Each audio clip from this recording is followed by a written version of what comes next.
Is it possible to sell a bunch more houses and make more money without increasing your expenses, without spending more? Can you make more without spending more? Is it true that you have to spend money to make money? We're going to get into it on today's episode, and I'm absolutely going to present my belief that right now, most of our friends in the business, most of our listeners and viewers absolutely can increase your income and probably your profitability as well without spending another dime. Now, that may not be true for everybody depending on where you are in your growth, in your industry, in your business. But if you're a productive solo agent or a scaling team, there's a very good chance right now you can dramatically increase your income without increasing your expenses at all and potentially even reducing some of your expenses. I'm Todd Tremonti. You're listening to Commissioned, the podcast where we help you go from chaos to peace of mind, from the grind to income, impact, and wealth. And we do it all the time. We have a good time doing it. I run a DFW real estate team. We do over 7 figures in GCI every single year, usually multiples of that with a pretty high profit margin. And we have a heck of a lot of fun doing it. I'm also joined by Grady Dill, the Director of Real Estate Growth Systems, who helps me coach agents all over the country and take great care of people as we do it. So we're going to have some fun today because I think this is a topic that makes a big difference in people's lives. It's one that people don't think about a lot. We've probably all heard some version of you can't save your way to wealth. You can't just minimize your expenses so much that you do really well. But there are seasons, and we've been through some of them in the last decade or so, where cutting a bunch of unnecessary costs was the right call. It wasn't going to thrust any of us into 5Xing our business or massively increasing our profit. But there's probably some exceptions out there. I had some coaching clients that were really spending a ton of money against my recommendations, even pre-situation, whether that was COVID-19 or mortgage rates changing or that kind of deal. I'm constantly, always a proponent of minimal expenses, high cash reserves so you don't get tagged by life. But knowing that, we've seen some people run into this where they were able to dramatically cut costs and pretty significantly increase profit. Those are pretty rare exceptions. Most people are pretty naturally and instinctively opposed to really high overhead. I'm talking today to the people that we're generally talking to, which is your successful solo agent with help or highly productive solo agent with systems and tech probably, and your small, mid-size, and scaling team that doesn't want to waste a bunch of money on stuff that doesn't generate an ROI. So we're probably not going to save our way to wealth right now. But we want to make some more money. We want to keep more of what we're making. So we're going to dive into that right now. I've got several coaching clients that have very similar stories, whether it was Zillow or the barrage of homes.com or realtor.com, where they were spending good money on pretty good leads, to be honest, leads that were converting, that were returning on investment. But what they weren't fully calculating was the overall expense. There was the financial expense that's easy to calculate. I spent $1,000 on leads. We did $5,000 in commissions, and the company net on that was $1,900. So basically I got 1,000 in, 1,900 back. I almost doubled my money. That's just round ballpark math for a lot of people. Now, more than that though, there are people that are like, look, how do I make more money without having to A, spend the money, but B, figure that out? Where should I spend more money? Where should I reallocate my budget? So let's simplify it for folks. I believe that most of our viewers, listeners, friends, clients can make a bunch more money without changing much of anything as far as your lead generation goes. And I'm going to walk you through some very specific ways to do that. But let me give you a couple quick examples.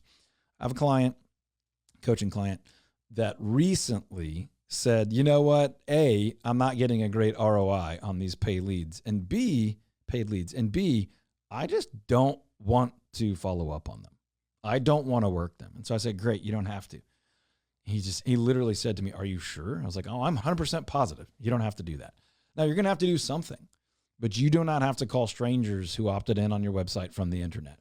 And you don't have to pay them to visit your website, which isn't really what's happening. Typically we're paying Google or Bing or someone else to drive traffic through ads or whatever. But I just said, you don't have to do that anymore. I grant you official permission to no longer prospect those leads. He said, great, what do I do? And so that's what a lot of people are asking right now. Okay, what else could I do?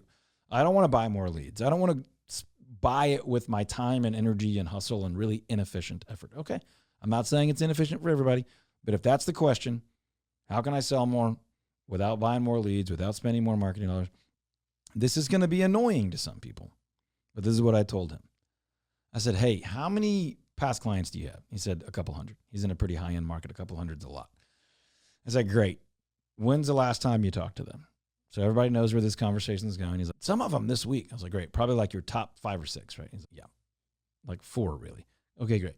When's the last time you talked? What's the longest timetable it has been since you spoke to one of them? Which one of them has it been the longest? He's like, I mean, there's some people I haven't talked to since I closed with them 8, 9, 10 years ago. Great. Let's just call them. So there's more strategy to that. But basically, he stopped buying those leads, started talking to his clients, started talking to them about what he specializes in, what he's uniquely good at, and honestly just started caring for them again. And within about 4 months, it wasn't overnight, within about 4 months, had about as much business as he could handle. Doesn't mean he would turn down a $5 million referral, but about as much as he could handle. And then his next question was really more about how do I get help working this business than it was, where's my next deal going to come from? And he wasn't exactly drowning and struggling where his next deal was going to come from, but he had been buying those leads. So the moral of the story here is he dropped the leads and dropped the cost of the leads, did something he actually enjoyed doing even more, and pretty quickly was overwhelmed by active business and needing help to service the active business and the lead generation that naturally and organically came from that. So how can we do the same? How can you do the same? How have we on our team at the Todd Tremonti Home Selling Team in DFW, how have we done this? Let me give you a couple of quick thoughts. If you followed this specific process, I'd be absolutely mind blown if you didn't have as much, if not more production than you did with your previous lead buys. Now, I'm not telling everybody to stop doing that. I'm trying to answer the question for you.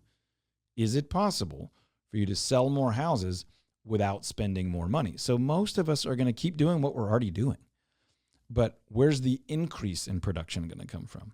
It doesn't have to come from more internet leads, more warm transfers, more paid marketing, more open houses. Now, all those things are great. And if you want to do those and you're getting great ROI, that may be the smart next step for you. But the question we want to answer today is, can I make more money without spending more money inside my residential real estate business? So here's what I want to encourage you to do. First, pause and look back for just a second. I'm not real big on spending a ton of time thinking about or living in the past, but this is one of those moments. Let's check the rearview mirror for a second. Why did you get into residential real estate in the first place? Most people would not say, I got into the business to track my calls, contacts, appointments set, appointment kept, appointments converted, clients closed and funded, and my dollar ROI on my lead cost. Some of you might have gotten into it because you knew that was a game you could win. And if that's true, good job. There's nothing right or wrong about that. But most people that I'm typically talking to, and for the last 20-something years have worked with and coached and all that stuff, would say, I got into it because I really like helping people. Some version of that. I really love helping people. I love serving people. I love real estate. I love providing value. I knew I could make a bunch of money if I did a great job. Some version of that. And I would encourage you to make that step one of this process of making more money without spending more money. Remember why you got into the business in the first place. Okay? My belief is it was probably about people more than it was about process. It was probably about relationships more than it was about leads. It was probably about value more than it was about deals. So let's do that. I think that's how we're going to make more money without spending more money. So if you've ever read my book, 5 Lies That Will Ruin Your Real Estate Career, it starts with 5 lies that will ruin your real estate career. I know, mind-blowing. The second part, there's 3 parts. The second part is what I call the simple truth. And I give 12 simple truths that can make you wealthy. If you don't use them, they won't. If you do use them, I think it would be difficult to not become wealthy. Okay, number 1 on the 12 simple truths that can make you wealthy, talk to a lot of people. I didn't even say talk to a lot of people about real estate, because in modern America, I don't even think you have to bring up real estate. Now you should make sure people around you know that you're in the business. You should not be shoving business cards into people's hands and being obnoxious about it. Nobody likes that person at the Christmas party. But you should be generally making people aware of what you do in a compelling way. So number one is talk to a lot of people. You are inevitably going to end up talking to people about real estate. But number one is just be in relationship with tons of people. Have thousands of acquaintances, hundreds of friends, dozens of top-level advocates, and a handful or two of A++ friends in the business, friends in life, advocates, referral partners, people who love you, trust you, want to help you grow, want to see the impact you're having in the world. Talk to a lot of people. Number two, be compelling. Okay, so you can talk to a lot of people and potentially not be all that compelling. What does compelling mean? Let's just break it down. It means to compel people to want to be in relationship with you, to want to be your friend, to want to be associated with you, to want other people to know that they know you. It's, hey, do you know Grady Dale? Yeah, I know Grady Dale. We work together. Oh, that's awesome. Grady's a great guy, right? You want to be someone that people want to be affiliated with, associated with. By the way, Grady's looking at me right now like I'm crazy. Grady's the director of real estate growth systems, and in theory, the producer of this podcast, the man behind the camera and occasionally on the microphone. I just unmuted him, and yep, there he is. Hey. All right, folks. So you want to be compelling. You want to be someone that compels people to connect with you, engage with you, to trust with you. Of course, to use you, your services when it comes time to buy, sell, and invest in real estate. By the way, when I say buy, sell, and invest, every time I've ever said it, I've thought, why did I say invest? Because investors are just buying and selling. Buying and selling was enough. That's all we need to say, people. But I still say invest because the consumer doesn't think about real estate all day, every day like we do. And some of them don't think of themselves as a buyer or seller. They think of themselves as an investor. How about that nugget? That one's bonus. Okay, talk to a lot of people. Be compelling. How can you be compelling? How you compel people? I would say be more compelling than you are informative, right? Not everybody wants a market update all the time, but you sure as heck better be prepared to deliver a market update if somebody wants to know. One of the most popular questions people will ask real estate professionals is, how's the market? Right? So you better be prepared to answer that, but not in a boring, annoying, statistically dry way, but in a compelling way. How do you make it interesting? Now, today, if somebody said to me, how's the market? We have a script on our team. I would probably say, it depends on what you're asking. Are you talking about the market overall or something specific to you or your neighborhood or your family or friends or something? But I would also do so in a really compelling way. So if they just said generally, I'm just kind of asking, small talk, man. I was like, great. Most people right now are super freaking negative, and they're saying that there's more houses on the market in our area than there has been in a while. And they're saying prices aren't really going up very fast. And they're saying first-time home buyers can't buy houses. But I think most of that's BS. Some of that is statistically true, but we're helping buyers get really great deals on houses right now. We're also helping sellers break all-time sales records right now. And our clients are having a ton of fun. As a matter of fact, we had a couple hundred of them in my backyard a couple of weeks ago eating crawfish together. It was a great time. So one of those things is the headlines, and that is the market for a lot of people. But if you or somebody you know wanted to actually do something in the market, we're helping people win really big right now. We're actually having a lot of fun. So I would be willing to give you a market update, but I'm going to do it in a way that's compelling. Compelling is not always optimistic. It's unique. It's interesting. It's attractive. It draws people. It compels people towards you, towards trusting you, and towards working with you. The third step in this brilliant 3-step process. Step 1, talk to a lot of people. Real estate's going to come up. Number 2, be compelling. Be more compelling than informative, but be prepared to be informative. And then number 3, you have to ASK if you want to GET. You have to ask for business if you want to get business, right? Now, I already said, don't be the obnoxious person at the Christmas party. Don't be always asking for business. Don't be shoving your business card in everybody's hands. We're going to get to in a second how this answers the question of making a bunch of more money without spending a bunch more money. We're breaking it down, but I'll back away and we'll talk big picture in a second. Hang with me here. You got to ask if you want to get. So how do you ask for business in a compelling way without being obnoxious? Here's one thing you don't do, Grady. When your friend says to you, hey, my sister might be moving to the area next year. What you don't do every time you see them for the next year is go, hey, what's the story on your sister? You going to introduce me? Hey, can I get that? Can I get your sister's information? Hey, is your sister making a move yet? She get that promotion? Very quickly, you are the obnoxious person at the Christmas party, metaphorically, where that person, A, literally doesn't want to see you anymore. B, if they see you, you've become the predictable broken record that's annoying, that's not compelling, that's not a valuable, sociable friend.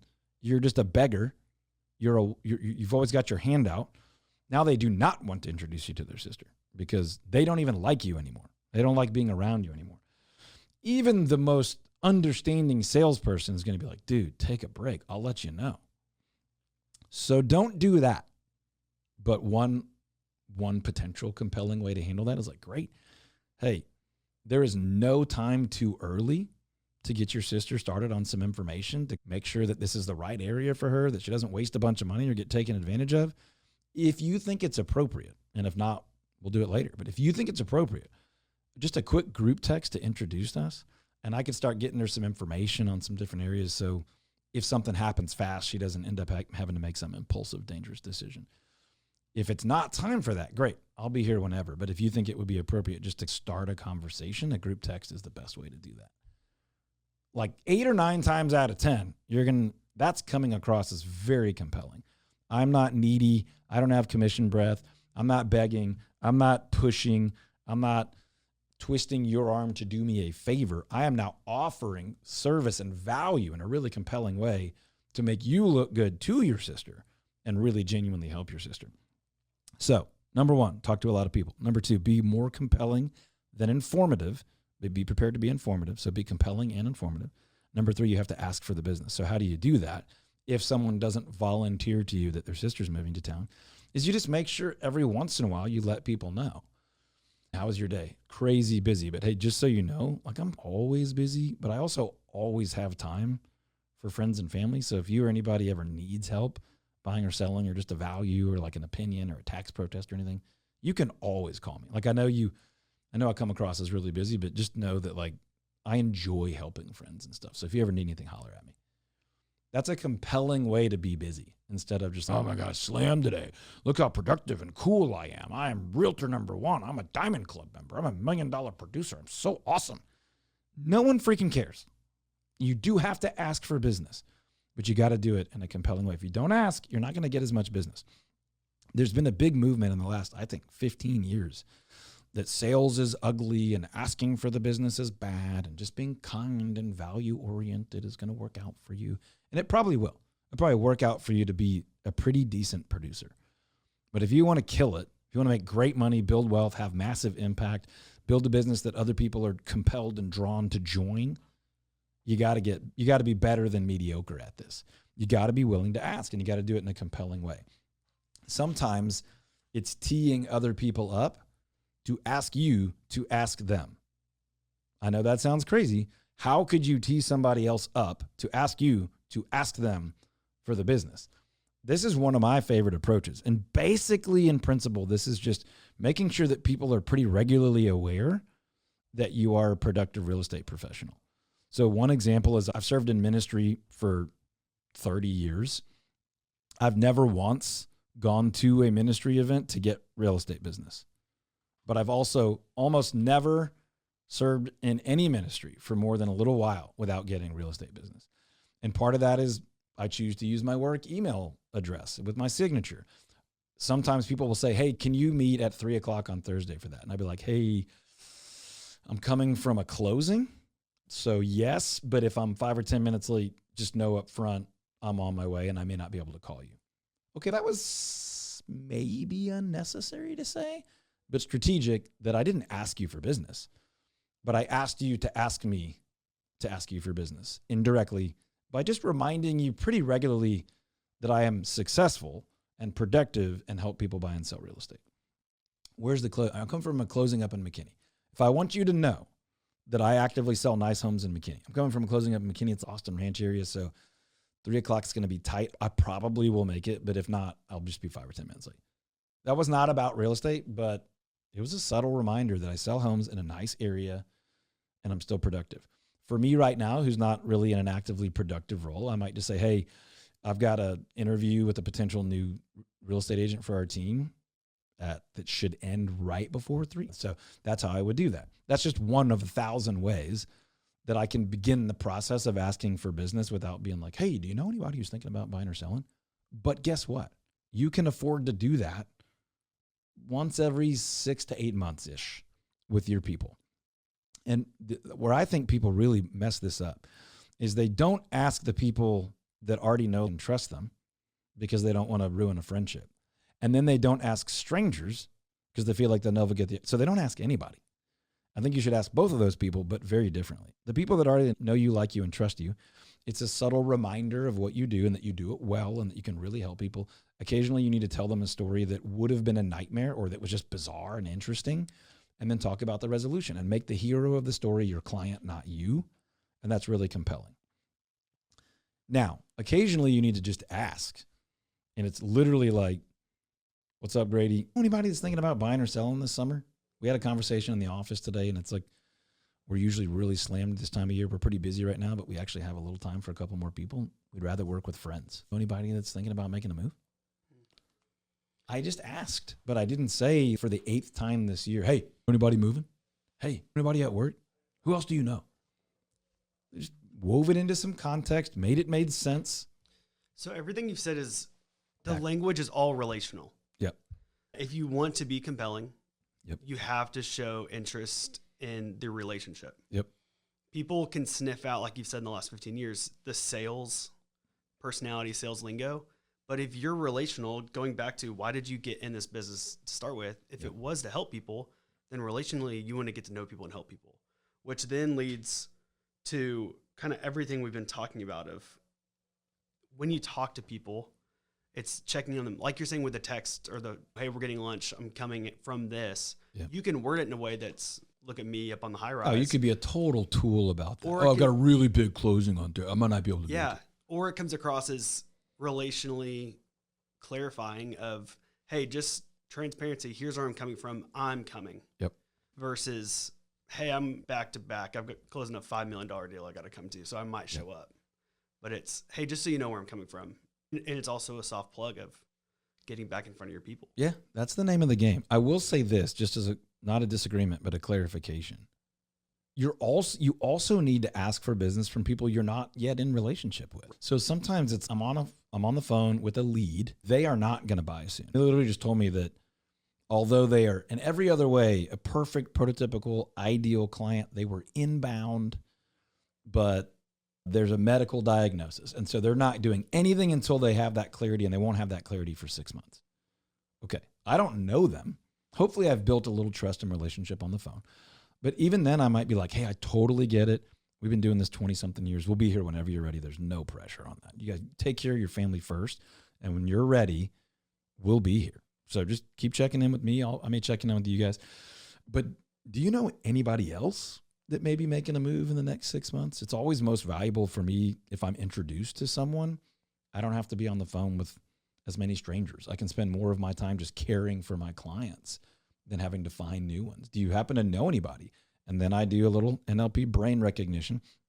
Do you happen to know anybody? Maybe, and then I'm going to go back based on what they've told me. I'm not going to guess at any of this. If they told me they have a softball league and they want to be near their church, then I'm going to be like, hey, do you happen to know anybody else that's thinking about making a move in the next 6 months? Maybe one of your buddies from your softball team or from church or from work or one of your other neighbors. And then I'm going to do this and shut my mouth and let them fill the air. And if they say, I can't think of anybody, hey, no big deal. It's not your job to sell my services. But if you think of somebody, we want to care for them and educate and provide for them, just like we have for the last 15 minutes on this phone call. Yep. Hey, take care of your family, blah, blah, blah. We'll talk soon. And then I'm moving on. But I'm going to ask a lot. I'm going to ask in a compelling, kind, trustworthy, engaging way. But if you're not asking people for business, then you have to go buy more leads. You have to go grind more lead sources. You have to go do more things you probably don't want to do. I don't apologize for selling at all. I don't apologize for asking for business at all. I'm positive there's nobody in my market that can do this better than my team and I can do it. I believe that. I work every day, all day to make that happen. And I love the work. But the reality is this, I'm going to have to ask for the business to achieve my goals. My goals are not like just provide, just do okay. And I don't judge anybody who those are your goals. Most of our friends, viewers, listeners want to live an incredible life. They want to have massive impact in the world. I want to have eternal impact in the world. I want to have financial impact. I want to have relational, societal, ministry impact in my community and beyond. We support ministries and organizations all over the globe. I'm always wanting to do more and trying to keep that in a healthy way, but I always want to do more. So I don't want to just build relationships. I want to deliberately cultivate relationships, ask for the business, be compelling, offer value. I want to do that with my best friends, my good friends, my acquaintances, and complete and utter strangers. So this process can work for you too. If you don't want to just spend more money to make more money, buy more leads, run more ads, put in a ton more time, it's not always money. It's like more time and energy and focus. Then I'm telling you, remember why you got in the business in the first place. You probably got in the business to make great money and have great impact by being really relational. And if not, that's okay. But most of us did that. Go back and do that. It's more fun anyway. Talk to a lot of people. Real estate's going to come up a ton. For some reason, if it's not, find some creative ways to bring it up. Hey, how's the house working out for you? How do you guys like your neighborhood? I was over the other day. Somebody was really thinking about moving into the area. How do y'all like it? How's it changed lately? You can initiate that without being like, by the way, would you like to sell your house? Okay, talk to a lot of people. Real estate's going to come up. If not, be compelling about how you make it come up. Then be extra compelling about everything, just about life, about optimism and marriage and parenting and school and kids and summer vacation. Just be a compelling person that they want to be involved with. When real estate comes up, be informative, be more compelling than informative. Give information in a way that's engaging and unique and often counter to the headlines and counter to the annoying, bored, drying market updates. Then you have to ASK to GET. You have to ask for the business to get the business. Some of it will come naturally, not enough to live an incredible, different, world-changing life. You need to be uncomfortable sometimes. The good news is if you're being really relational and you're not always talking to strangers, this gets easier and easier. And you can replicate some of those same systems. Dropping hints isn't even the right word. Just planting those seeds of future opportunity by reminding people what you do, where you do it, how you do it, who you do it with, that it's fun, that the client's always the hero. You're not an egomaniac. Asking in a way where they almost ask you to ask them to do business with them, that they want clarification. They want to hear the stories. They want to know what adventures you've been on in your business. So this process is not rocket science, but a lot of people are neglecting it out of a minor level of discomfort. So they are paying one of these big companies for leads, or they're grinding, and there's nothing wrong with knocking on doors, doing open houses, going to networking events, but they're often doing things that are actually more uncomfortable than if they would remember why they got into the business, build those relationships, be compelling, just have a lot of great conversations with people. Maybe it's over food or drinks or at an event or in passing or on the phone or via text or through a chat bot or whatever. But if you'll do those things, you can sell a lot more houses, make a lot more money, by the way, be a lot more profitable on those sales, and not have to increase your expenses at all, potentially even decreasing your expenses. If this is attractive to you, if you want some help putting a system together to be consistent and really repeat a consistently productive, profitable business, there's a link somewhere near this video or this audio where you can request a quick 15-minute phone call with me, Todd, or Grady, one of our other team members, about putting together a framework of how you could do this as a productive individual agent or a team member. So if you're doing well, making great money, and you want to invest a little bit in doing that at a much higher level, much more profit, much more free time, more impact, more wealth building, click that link. We'll be happy to chat a little bit more about it.